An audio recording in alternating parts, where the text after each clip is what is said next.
this road I was walking with my brother Arif a few years ago. Now he's in prison. And I remember of him each time I'm walking here.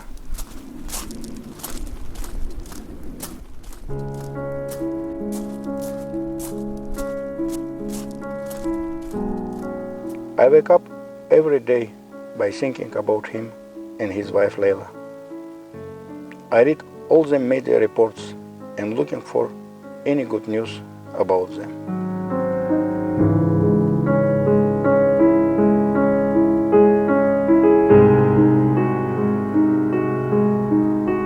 Twelve years ago, I came to the United States from Azerbaijan after the death of former President Haydar Aliyev.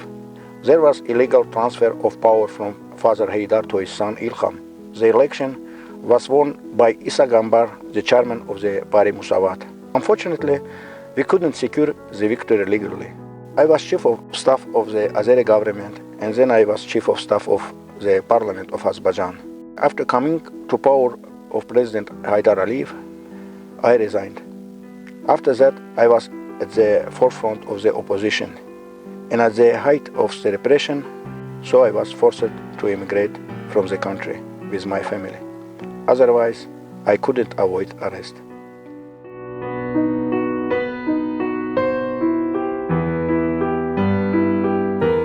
I left my homeland, where I left my parents, my brothers, and many of my friends, and I didn't know if I ever get back. Over the years, my parents died.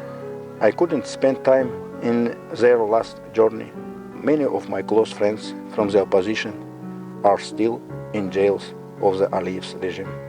Among them, members of my family, my brother Arif Yunus and his wife Leyla Yunus, arrested 8 months ago on made-up charges.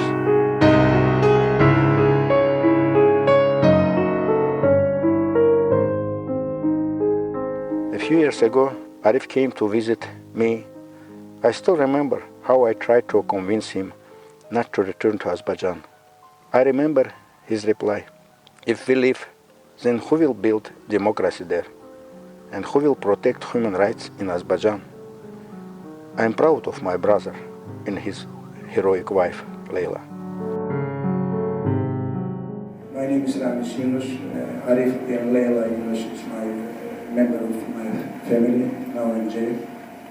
My question for you is, how we can work with the US government, the public opinion? I had spent many different meetings, participated in many hearings in the US Congress about the human rights situation in Azerbaijan. Despite many statements of the US State Department and the US Congress, repression in Azerbaijan became even stronger.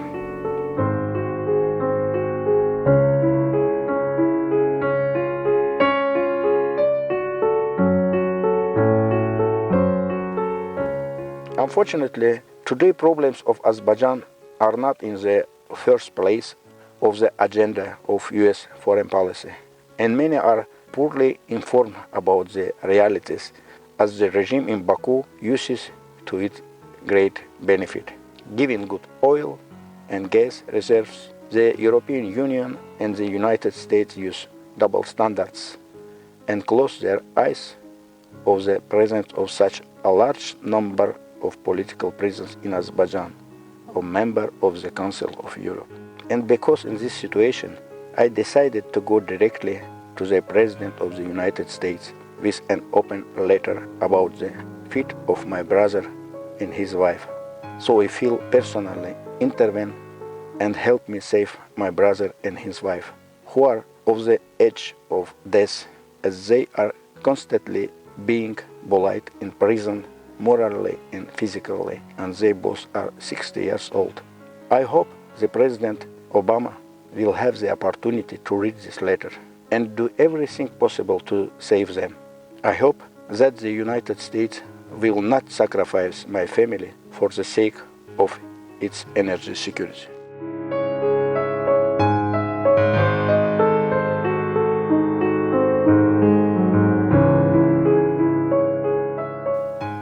Years passed since our last family gathering.